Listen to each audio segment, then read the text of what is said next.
estamos mentalizando a imagem de Jesus. O Mestre, há mais de 2000 anos, nos fez o convite para segui-lo. Peçamos a Ele, portanto, que ampare hoje a nossa disposição para o estudo, a fim de compreendê-lo melhor, e que possamos exemplificar em nossas atitudes os ensinamentos colhidos em nossas aulas. Graças a Deus.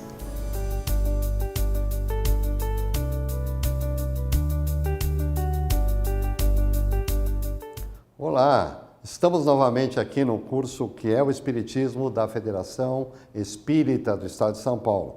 Hoje nós vamos tratar de um tema muito interessante. É a nossa quinta aula do livrinho, o Espiritismo em seu tríplice aspecto. Nós vamos procurar entender o que de fato é o Espiritismo ou a doutrina dos Espíritos. Antes, porém, vamos trabalhar um pouquinho algo que vocês já conheceram lá na segunda aula, quando nós falamos das 3 revelações. Nós aprendemos que Moisés, a primeira revelação, 12 séculos antes de Jesus, traz o senso da justiça, do monoteísmo, daquele Deus que pune, daquele Deus guerreiro. Jesus vem e nos traz uma nova visão, vem com Deus Pai, e ele traz na segunda revelação a palavra amor, que é a lei. 19 séculos depois, surge então a terceira revelação divina, que é a doutrina dos Espíritos.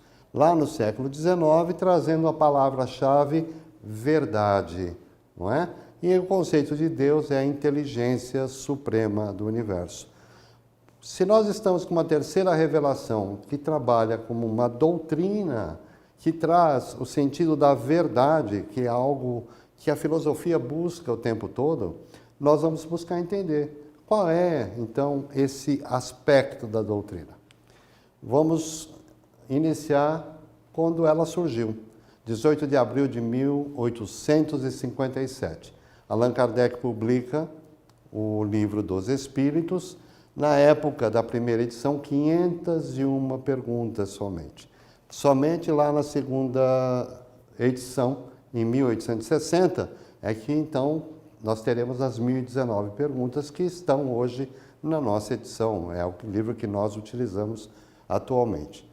E quem traz a doutrina dos Espíritos? Quem se manifesta, Kardec? O Espírito coordenador, que está por trás de toda a estrutura da doutrina espírita, que é o Espírito Verdade. Então vamos ver que a promessa do Cristo, do Consolador prometido, o Espírito da Verdade, se cumpre exatamente no século XIX, em 1857, com o surgimento do Espiritismo e da doutrina dos Espíritos. Isso é bem importante a gente ter sempre em mente, né? Nós estamos numa doutrina que tem um papel, que tem uma posição, que tem um objetivo. E para ela atingir seu objetivo, ela precisa de uma estrutura. Então vamos tentar entender essa estrutura. Emmanuel, o mentor de Chico Xavier, vem nos trazer uma visão bem interessante no livro O Consolador. Está no livro Consolador, Psicografia de Chico, exatamente quando ele diz sobre a doutrina espírita ou espiritismo. Ele diz assim: podemos tomar o espiritismo simbolizado desse modo, como um triângulo de forças espirituais. A ciência e a filosofia vinculam à Terra essa figura simbólica.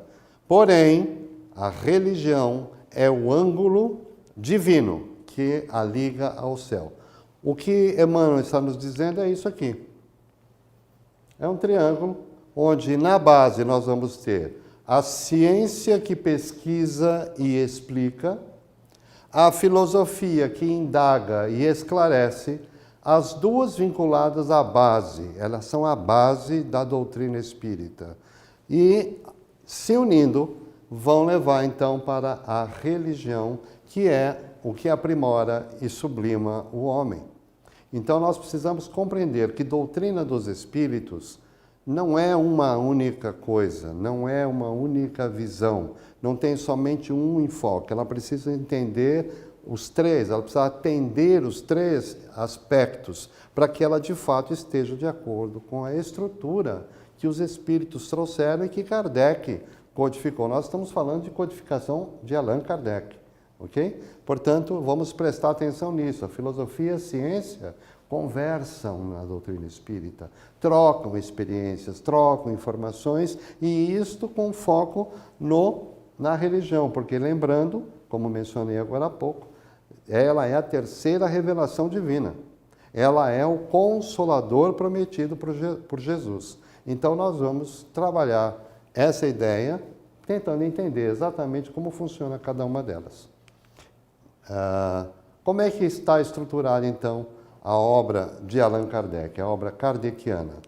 Ela está assim: o Livro dos Espíritos é a fonte, é o primeiro livro, como nós vimos. É aí que está toda a doutrina, toda a filosofia está aí dentro. Nós vamos questionar e vamos lembrar que a primeira pergunta é tentar entender Deus. A primeira pergunta, como toda corrente filosófica, ela busca uma verdade. E ela quer descobrir o que está acontecendo, de onde eu vim, quem eu sou, o que é que está acontecendo aqui em torno de mim. Então, este é um livro que nos dá essas respostas. Porém, ele não é simplesmente um livro, ele é composto de 4 livros.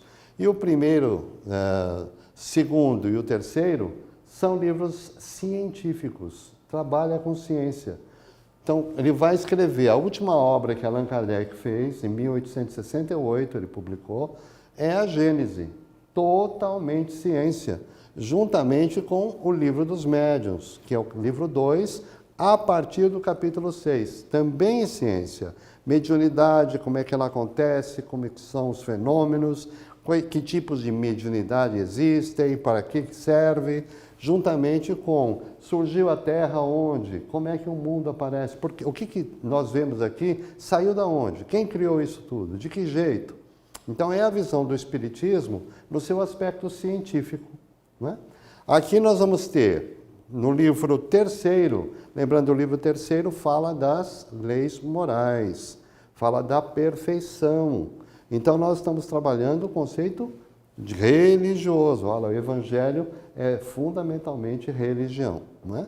E por último, o céu e o inferno, que vai trabalhar as ideias de recompensa futura, se há penalidades ou não há, né? Existem penas eternas ou não. São questões filosóficas também sobre a destinação do homem. Para onde eu vou? De onde eu vim? O que eu estou fazendo aqui hoje e para onde eu vou?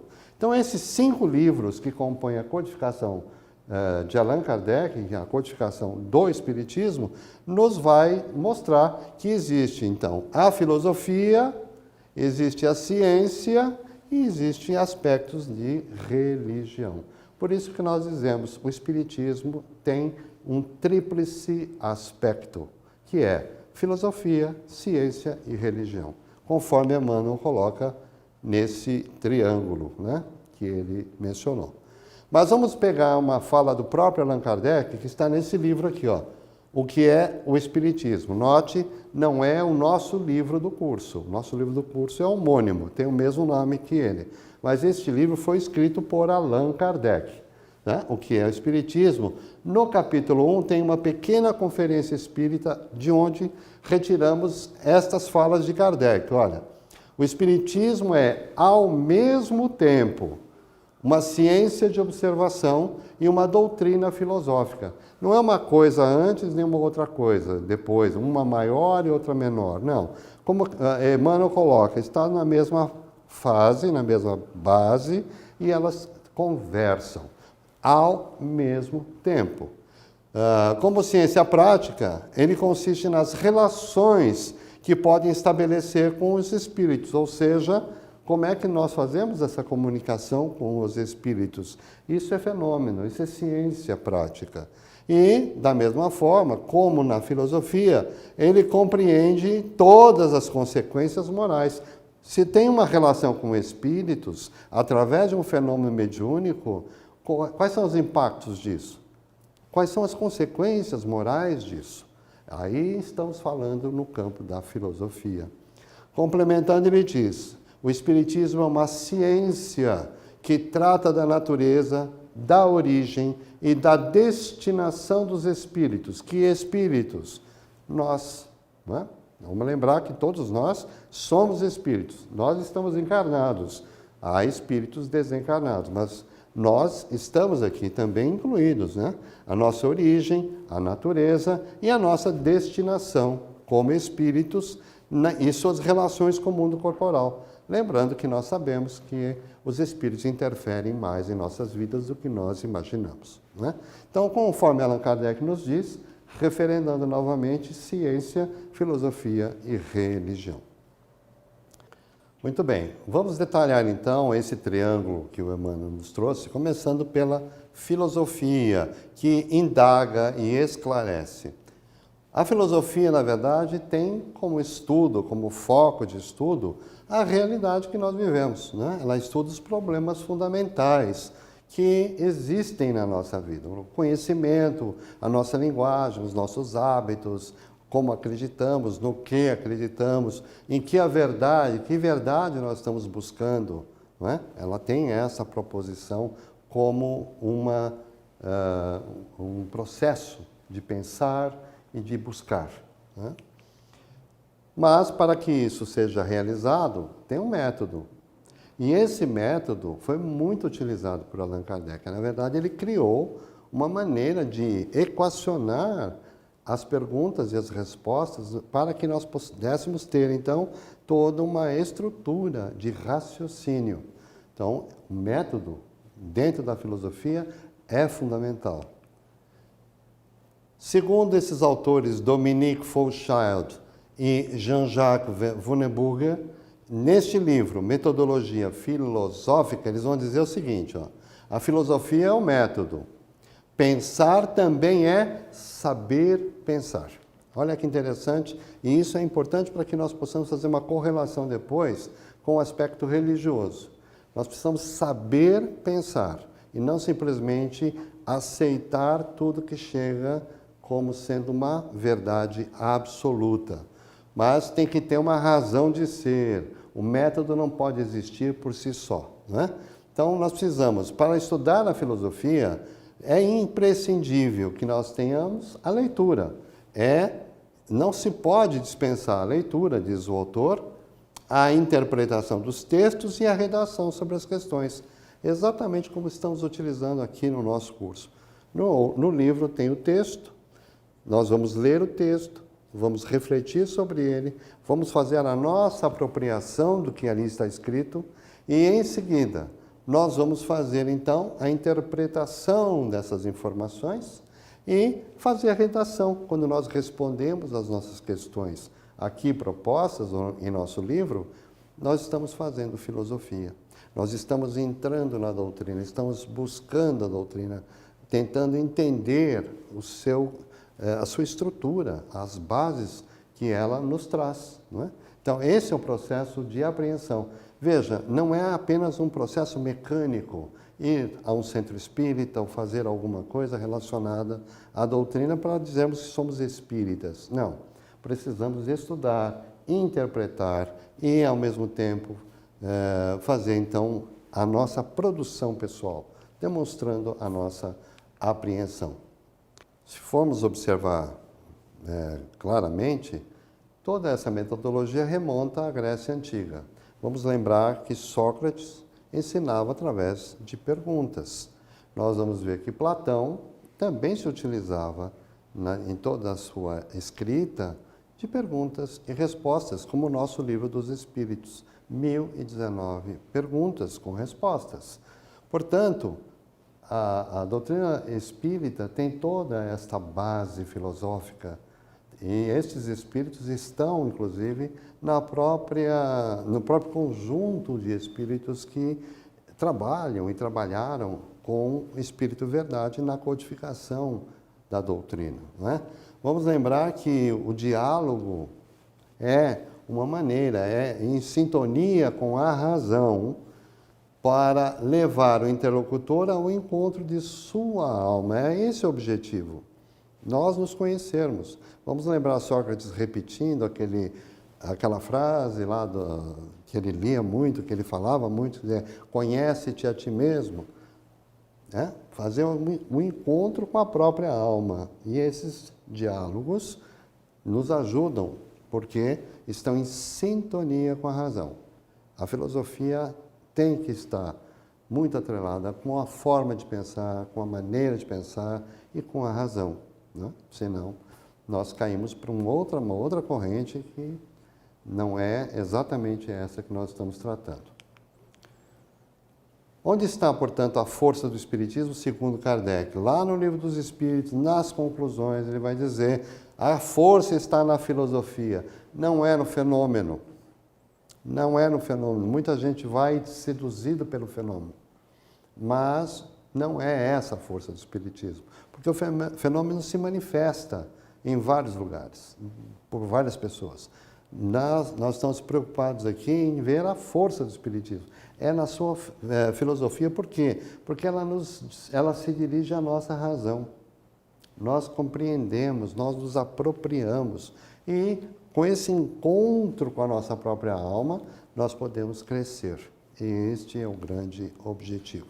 Razão e bom senso. Por isso, de novo, não podemos aceitar qualquer coisa só porque veio dos Espíritos. Vamos tomar cuidado. Voltando no triângulo, vamos pegar agora a ciência. A ciência pesquisa e explica. E você pode fazer essa pergunta aqui que muita gente faz. Mas por que as ciências oficiais, essas que nós conhecemos, não comprovam a existência do espírito? É uma pergunta boa. Porque se existe espírito, por que não se vê esse espírito ou não se identifica esse espírito? E Allan Kardec vai nos responder na Revista Espírita de 1859, ele diz o seguinte: as ciências vulgares, essa que nós conhecemos, a propriedade que ela trabalha é a matéria. Ela trabalha na matéria. Ela conhece a matéria.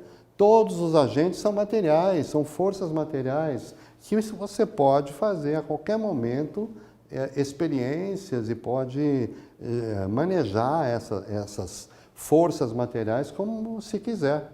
Já o Espiritismo lida com o quê? Com as forças espirituais.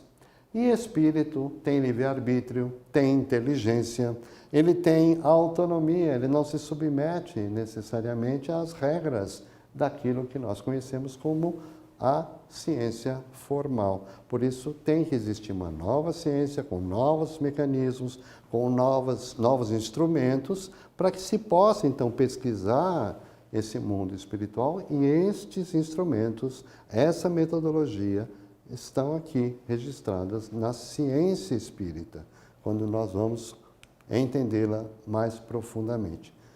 Espiritismo e ciência, portanto, tem muito a ver, por várias razões. Primeiro, o professor Rivail, é o nome civil de Allan Kardec, ele era um cientista, ele era um pedagogo e cientista, ele fazia pesquisas à época sobre o magnetismo, né? E ele era membro da Academia Francesa de Ciências, portanto, um homem pesquisador, um homem de ciência, né? Também. E ele vai dizer para a gente o seguinte: o espiritismo, na verdade, a revelação espírita, é um processo investigativo. O fenômeno é observado. Na época, tínhamos lá a mesa girante. E essas mesas giravam, se manifestavam, se comunicavam, e ele foi estudar o fenômeno, né, através de um processo de observação. Veja, é um processo de investigação, criando um método científico para isso. Kardec também adota a tese de que a revelação ela é progressiva, ela é contínua. Como o próprio cristianismo não estava completo em si, quando Jesus disse: eu tenho muito ainda a vos dizer, mas não podeis suportar a informação. Quando surge a doutrina dos Espíritos, então esclarece, amplia essa informação, mas ela em si não está completa, porque é uma revelação progressiva. Outras ideias serão aqui agregadas, desde que passem pela lógica e pela razão, não é? Não vamos colocar qualquer coisa dizendo é do Espiritismo, mas não faz menor sentido com a sua base científica, filosófica ou religiosa. Aliás, isso é uma advertência importante para todos nós, né? Olharmos a doutrina com critério, para a gente não fazer nenhuma deformação da sua estrutura, achando que está aí contribuindo, não é? E por último, a ciência espírita veio mostrar o quê? A realidade da existência de um mundo espiritual, a existência e natureza desse mundo espiritual, de onde a gente veio e para onde nós iremos, não é? E como é que este mundo se interrelaciona com o mundo corpóreo. Portanto, espiritismo e ciência dentro da análise, obviamente, do mundo espiritual. A ciência espírita estuda o fenômeno espírita, né? Aqui na introdução do Livro dos Espíritos, item 17, Kardec vai dizer o seguinte: a ciência espírita compreende duas partes. Uma delas é experimental, como acabamos de dizer, observa o fenômeno, observa a comunicação psicografia, comunicação psicofonia, a vidência e outras tantos fenômenos que acontecem. São manifestações, não é? E só que analisa do aspecto também filosófico, porque essas manifestações têm uma inteligência. Toda manifestação inteligente tem uma causa inteligente. Portanto, vamos entender essa causa, verificar a sua condição, o que quer comunicar, o que está comunicando, se faz sentido ou não, passa pela lógica, pela razão.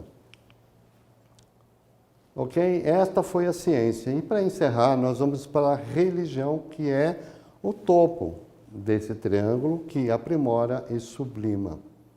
E aí você também pode perguntar aqui, mas afinal de contas, o Espiritismo é ou não é uma religião? Depende. Vamos tentar entender. O que nós entendemos por religião? O que nós olhamos por aí? Todas as outras religiões que estão no nosso dia a dia, né? Que a gente conhece. Então, vamos ver que tem rituais, tem sacramentos, tem idolatria, tem paramentos, ou seja, roupas especiais para cerimônias, para os cultos exteriores. O Espiritismo tem isso? Não, o Espiritismo não tem isso. Por quê? Porque o Espiritismo é uma religião moral. A preocupação dela é com o autoaprimoramento do ser humano. Eu não preciso ter uma roupa especial para dar passe. Eu não preciso vestir uma cor específica para trabalhar em reuniões mediúnicas. Porque o branco da roupa não quer dizer nada. O meu reino não vem por aparências exteriores. O branco tem que estar no coração, tem que estar na mente. Porque nós agora passamos isso pelo crivo da razão. Fé raciocinada, lembra? Falamos muito isso na doutrina e esquecemos de aplicar. Então, assim, eu não preciso ter, por exemplo, um ritual qualquer. Eu não preciso ter por exemplo, casamento no centro espírita, batizado no centro espírita. Não existe isso. Na codificação inteira não se vai encontrar nada disso. Não existe. Isso é uma invenção ou é importar coisas de outras religiões, dizendo que agora isso é espiritismo. Isso não é espiritismo. Doutrina espírita vamos olhar a nós mesmos, vamos ver o que precisamos melhorar, vamos confiar na influência espiritual que nos ajuda, nossos anjos guardiões, nossos guias, que podem nos impulsionar para frente e simplesmente pelo estudo, pela análise, pela apropriação do conceito da doutrina, fazer a nossa reformulação, que a gente chama de reforma íntima. Esse é o nosso objetivo. Mas eu não vou lá no centro tomar passe? Vai. Mas é só tomar passe no centro? Será que ser espírita é ir lá uma vez por semana, tomar um passe? Isso é um culto exterior? Não, eu vou lá, vou estudar, vou assistir a palestra, vou ler o Evangelho, vou ler o Livro dos Espíritos, outros livros do André Luiz, do Emmanuel. Vamos tentar entender e vamos trazer para dentro de nós, vamos nos apropriar, né, do conhecimento. Bom, então agora você pode me perguntar também, como é então essa religião espírita? Ela é uma religião? De que jeito ela é? Vamos tentar entender então quais são os critérios e quais são os aspectos dessa religião. Doutrina espírita ou espiritismo, portanto, tem fé raciocinada. Fé raciocinada é aquela fé que passa pela razão. Nós falamos muito disso nos nossos centros, nos nossos estudos, nas palestras, mas na prática, às vezes, nós esquecemos. Chega uma mensagem do Espírito X, e eu pego aquela mensagem e aceito como verdadeira no meu WhatsApp e passo para todo mundo e estou passando eventualmente uma mensagem que não é verdadeira. E aí? Onde está a fé raciocinada? Eu preciso ler, preciso entender. Ali tem mensagem, as mensagens estão boas, o que está ali sendo dito é verdadeiro, faz parte, está de acordo com o escopo da doutrina espírita? Ok, vamos compartilhar, divulgação. Mas vamos concordar que existem mensagens que não fazem o menor sentido. Que espírito iluminado vem para dizer que vai existir tragédia, que vai ter problemas, que o mundo vai isso, o mundo vai aquilo. Vai criar um estado de ânimo nas pessoas que não é bom. Então, esta mensagem passa pelo crivo da razão, fé raciocinada. Toda a religião, ela está baseada em fatos e na lógica, porque isso nos esclarece. Olha lá, a doutrina é esclarecedora, ela é uma filosofia. Né? Restauração do Evangelho, como nós já mencionamos, ele é o consolador prometido. Portanto, o objetivo dele pode ter ciência e filosofia, mas elas não são isoladas, né? Elas trabalham juntas para suportar o que este processo de crescimento, de renovação de nós mesmos com base na mensagem do Cristo, né? O Cristo redivivo, o Consolador prometido por Jesus. E também nós temos a responsabilidade da renovação definitiva é de cada um de nós. Nós somos espíritos, temos um trabalho a fazer. Vamos lembrar Jesus novamente dizendo, sede perfeitos como o vosso Pai do céu é perfeito. Então ele nos está recomendando o nosso autoaprimoramento, ou seja, a nossa reforma íntima. E por último, não podemos esquecer que todos nós temos livre-arbítrio. Não dá para impor a nossa convicção para ninguém e nós não precisamos assumir convicção de ninguém. Nenhum espírito vai ficar chateado porque eu questionei o que efetivamente trouxe, desde que não caia na minha razão. Porque a partir do momento que eu aceitar integralmente alguma coisa porque foi o espírito que disse, isso é fé cega. Isso não é fé raciocinada. Hein? Passamos a ficar, então, submissos, muitas vezes, a espíritos que querem dominar e que não nos vão deixar buscar a verdade. Vão sempre tentar dominar a nossa ideia, a nossa maneira de pensar. Lembre-se, filosofia é saber pensar. E isso ninguém tira da gente, porque faz parte do nosso livre-arbítrio, que foi Deus que nos deu. Até Ele respeita o nosso livre-arbítrio. Nos deixa livres, agimos como queremos. Lógico, as consequências e responsabilidades virão conforme a nossa ação. Mas ninguém nos impede de fazer o bem ou o mal. Depende da nossa própria vontade e da nossa liberdade. Certo? Essa é a religião espírita. Essa é a religião dos espíritos. Espero que tenha sido esclarecedor para vocês. Espero que tenha sido muito bom para que nós possamos, daqui para frente, fazer uma divulgação sensata e própria da doutrina. Vamos sempre lembrar que nós temos o exercício do nosso livrinho, que é para nós podermos fazer a apreensão, né? Nossa filosofia pessoal. Fixação de aprendizagem, pergunta 1, onde encontrar as raízes da filosofia espírita? A pergunta 2, quais são as partes da ciência espírita? E a 3, como se caracteriza a fé na religião espírita? Razão. Aqui nós temos a bibliografia que está no livro de vocês para a consulta. E vamos terminar com uma frase do próprio Allan Kardec, que nos diz lá no Evangelho segundo o Espiritismo, capítulo 19, no item 7, a fé religiosa e a condição da fé inabalável. Ele vai dizer, a fé inabalável só é a que pode encarar de frente a razão em todas as épocas da humanidade. Esta é a nossa doutrina dos Espíritos, à luz do Consolador prometido, que veio até nós para nos ajudar a crescer e a evoluir. Muita paz para você e até uma próxima oportunidade.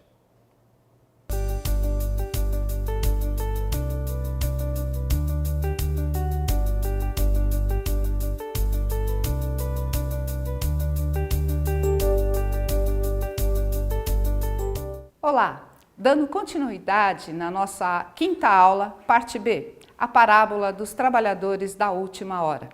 Iremos narrar a parábola, conceituar parábola, contextualizar e também analisar os elementos contidos nessa parábola, interpretá-la e entender o convite de Jesus com essa parábola.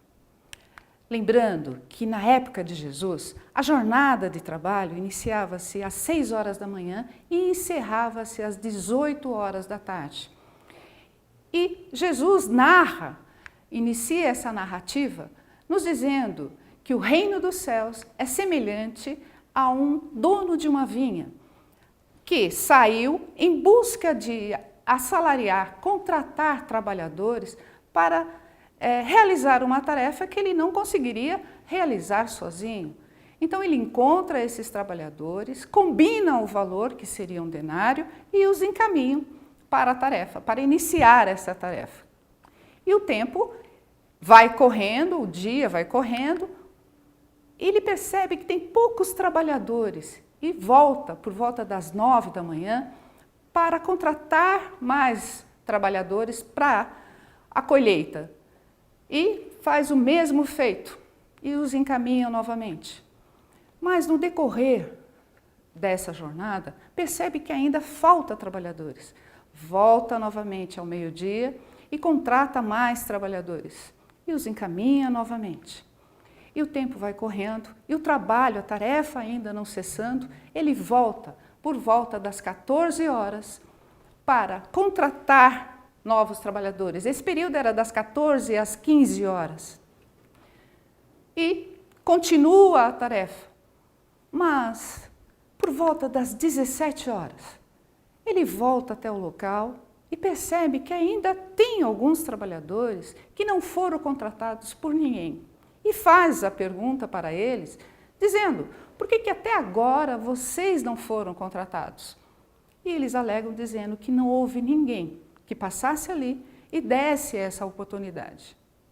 O trabalhador, todos eles que estavam ali, foram convidados pelo senhor da vinha para realizar a tarefa e foram ali encaminhados, mesmo faltando 1 hora para o término da jornada. Ao cair da tarde, depois da realização de toda a tarefa, ele pede para uma pessoa da sua confiança que ali tratava dos negócios dele para efetuar o pagamento. Com um detalhe, começando do último até o primeiro. E ao realizar esse pagamento, aqueles que trabalharam desde a primeira hora começam a se sentir incomodados por essa postura do dono da vinha. E começa a reclamação, como que na última hora, vieram aqueles trabalhadores e receberão a mesma quantia daquele que iniciou na primeira jornada, na primeira hora. E os trabalhadores começam a discutir com o dono da vinha. E é onde ele diz que o que ele contratou, o que ele combinou, é o que ele estava efetuando o pagamento. Ele não estava ali prejudicando de modo algum ninguém. Por que então ele se sentiu incomodado com essa situação, aonde ele estava dando o mesmo tratamento para o irmão dele? Então, nós vamos entendendo que essa parábola, Jesus utilizava esse meio de parábola para dar uma narrativa, um conceito, um cunho moral. Então, trazia para todos nós os ensinamentos de Jesus, buscando desde a sua época, e isso foi propagando até os dias de hoje. E para contextualizar nós vamos encontrar essa parábola em Mateus, no capítulo 20, e no Evangelho segundo o Espiritismo, também, coincidentemente, no capítulo 20. E aonde Pedro ali perguntava para Jesus qual seria a recompensa de um apóstolo para largar tudo da sua vida material, dos seus familiares, para seguir Jesus. Qual seria essa recompensa? Então, essa parábola, nós vamos entender que muitos autores alegam que isso seria a resposta do complemento, uma resposta, um complemento do questionamento que Pedro fez a Jesus. Mas, seja qual for a razão dessa explicação, ela vem com certeza nos propiciar que há uma benevolência divina com relação às oportunidades que nos são concedidas para todos, sem exceção. Ao analisarmos os elementos contidos nela, nós vamos entender o que significa o reino dos céus. Porque Jesus inicia dizendo que o reino dos céus é semelhante ao pai de família que saiu de manhã para contratar os trabalhadores para a sua vinha. Essa imagem era muito comum na época de Jesus. E em nossos estudos podemos entender que a lei de Deus, a lei divina, está em tudo o que nos cerca, em todas as situações. Então entendemos também que ela é exercida na sua plena justiça e misericórdia para com todos. Dessa maneira, são oferecidas a todos nós as mesmas oportunidades de crescimento baseado nessas leis perfeitas. Leis essas que estão gravadas em nossa consciência. O reino dos céus, nessa parábola, está diretamente atrelado a uma condição interior.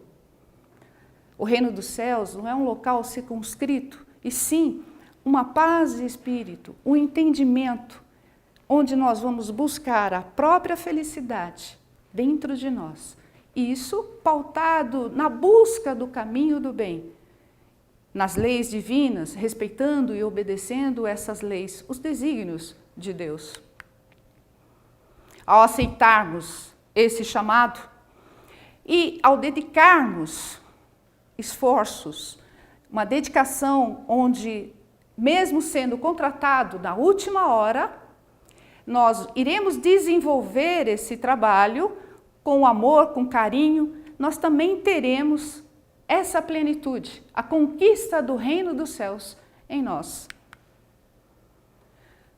Quando falamos na parábola do pai de família, essa figura, essa postura ativa do responsável pela vinha, que ali oferece a todos que estão com ele o trabalho, a oportunidade de ganho, a subsistência e também com uma boa administração de toda a sua vinha, cuidando tanto para os seus como todos aqueles que ele o contratou.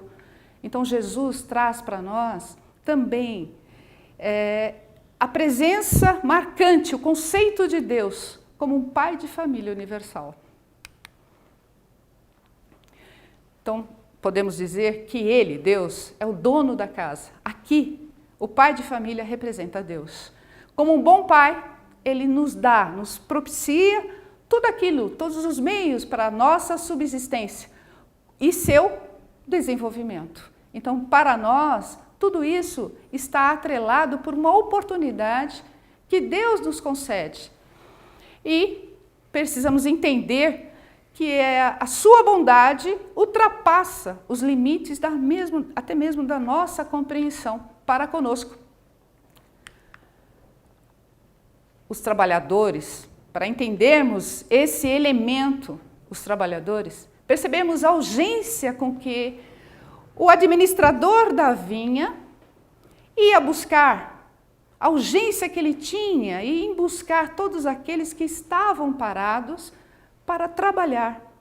Percebemos que esse trabalhador da vinha, já que ele em vários horários foi contratar e foi buscar aqueles que estavam dispostos, que disponibilizavam realmente tempo para assumir essa tarefa. Então analisamos o quanto o pai de família ficou satisfeito, pagando a mesma quantia para aqueles últimos trabalhadores que assumiram a última hora do trabalho. Veja, essa satisfação nós vemos porque ele efetuou o mesmo pagamento que ele fez para aquele que assumiu na primeira hora, ele também fez para aquele que assumiu na última hora do trabalho. Então, esses trabalhadores representam cada um de nós, eu e você, e muitos que estão ouvindo e assistindo a nossa aula de hoje. Nós somos os chamados a vivenciar esses preceitos divinos, frente aos deveres, aos desafios que nos acontecem diariamente. Então, todos nós, quando nos tornamos verdadeiros tarefeiros, obreiros de Deus, receberemos também a mesma quantia, que é devido à bondade e ao amor do Cristo, do Criador, por suas criaturas. As horas que está contida nessa parábola, do ciclo que ele fala das horas, devemos lembrar que o pai de família, ele foi contratando várias horas, ele foi buscar vários trabalhadores, ele fez este chamado para muitos trabalhadores. Representa para nós, e isso, na época de Jesus, não era uma coisa comum acontecer um administrador de vinha buscar trabalhadores em várias horas, inclusive contratar na última hora. Então, olha, porém, essa é uma questão que dá mais força para essa parábola de Jesus, porque essas horas traduzem as inúmeras oportunidades, as inúmeras renovações de convite que nos feitas para nós, para que a gente possa buscar uma melhoria, um progresso espiritual. O fato de ter sido oferecido esse trabalho, mesmo faltando uma hora para o término dessa jornada, demonstra como a solicitude divina age conosco, nós, seus filhos. Mesmo que o arrependimento e a conversão aos valores, a mudança de valores, seja tardio, esse serviço, quando bem realizado, será compensado igualmente, da mesma forma como os outros que vieram antecedendo a nós. A vinha, esse elemento, constitui hoje, através dos ensinos do mestre, nós vamos ver que a interpretação da vinha é um mundo o qual nós estamos inseridos, o planeta Terra. E é a esse planeta que nós somos chamados a sempre realizar os trabalhos com Jesus, obedecendo inclusive às leis divinas. E o denário, essa moeda, que na época, uma moeda de prata romana, era um salário habitual que era dado aos trabalhadores. Era um salário por dia, né? Então era justo por um dia de trabalho. E ao analisarmos essa parábola, nós vamos ver que não tem justiça quando olhamos ela no sentido material. Nós achamos que tem alguma coisa errada. Como é que ele contratou na última hora trabalhadores e efetuou o mesmo pagamento?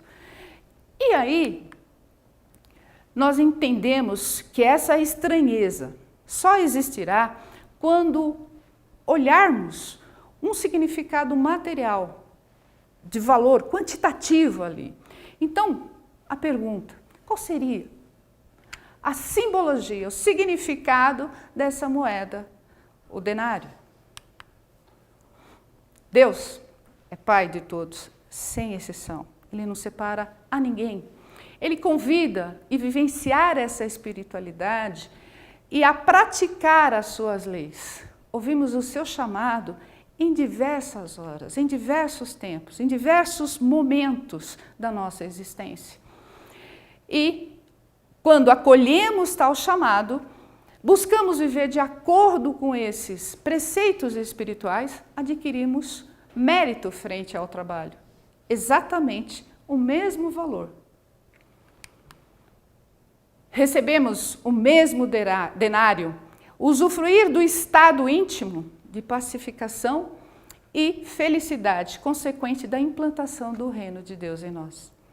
Então, ao realizarmos a tarefa, mesmo faltando pouco tempo, quando somos chamados, como nós nos consideramos e recebemos esse convite como trabalhadores da última hora, nós também receberemos a mesma moeda e, juntos, com o entendimento do reino dos céus, a tranquilidade no nosso íntimo, a paz e a felicidade, tanto quanto a gente procura, consequente da implantação desse reino de Deus em nós. Para interpretarmos essa parábola, ao entendermos que o Mestre explanou conceitos do futuro, futuro esse que nós iremos conquistar se hoje, agora, iniciarmos o entendimento desse convite, interpretarmos esse convite para nós, mas iniciando essa tarefa de Jesus agora, para construirmos o nosso futuro, que é o amanhã. Entendendo que essa parábola, na relação do reino do céu, ele mostra o quanto é necessária a nossa mudança, a nossa transformação, buscando realmente caminhar no caminho do bem, tendo como as leis divinas como nosso parâmetro, nós entenderemos e conquistaremos o reino dos céus dentro de nós, a felicidade, a paz e a tranquilidade. Para tanto, há necessário uma transformação e uma busca constante do amor a nós e ao nosso próximo. Quando ele nos diz, Jesus nos diz, meu Pai trabalha até agora e eu também trabalho, há uma necessidade de entendermos que nós também precisamos entrar, engrossar essa fileira de trabalhadores, junto do Pai e do nosso irmão Mestre Jesus. A aquisição das virtudes é necessária para que possamos juntos aceitar esse convite, trocando as nossas paixões, entendendo os nossos limites, mudando os nossos conceitos, buscando transformar, aprimorar as nossas virtudes. Os intempéries, lógico, nós encontraremos inúmeros obstáculos na nossa caminhada, mas se tivermos boa vontade, se entendermos que o dia de amanhã será muito melhor que hoje, confiando na espiritualidade, tendo a fé, a confiança, a esperança, nós realmente conseguiremos ultrapassar qualquer obstáculo que porventura possa estar atrapalhando a nossa caminhada. Assim, os últimos serão os primeiros e os primeiros serão os últimos. Lógico, precisamos entender que os primeiros que vieram, que nos antecederam, o trabalho realizado tem um valor imenso, mas o nosso trabalho, mesmo estando agora sendo realizado, sendo entendido, compreendido, mesmo assim, ele terá o mesmo valor que aqueles que vieram na frente e realizaram a sua tarefa. Nós também iremos completar, mas para tanto há uma necessidade de termos boa vontade, de termos a compreensão que Jesus está conosco e nós teremos realmente a coragem e a confiança de dar continuidade a esse trabalho de Jesus. E ao examinarmos o Livro dos Espíritos, notaremos que Allan Kardec indaga, questiona aos espíritos o trabalho, na questão 675. O trabalho só deve entender as ocupações materiais? E a resposta foi não. O espírito trabalha, assim como o corpo. Então, na espiritualidade também trabalharemos. Nosso espírito requer sempre uma evolução. E esse progresso, ele virá com a nossa boa vontade e também, se nós não lutarmos para buscar realmente essa compreensão, a necessidade de nos melhorarmos, essa transformação, haverá a necessidade de buscar rapidamente essa compreensão. Porque hoje nós somos considerados, todos nós, considerados trabalhadores da última hora. E precisamos rapidamente entender o convite do trabalhador, aquele trabalhador da última hora, o convite que foi feito pelo Senhor da vinha, que é Deus. O convite do Senhor é feito a todo momento, ao trabalho para todos, sem exceção. Alguns, ao receber esse convite, aproveitaram a oportunidade. Outros, porém, esquivaram do serviço, protelaram esse convite.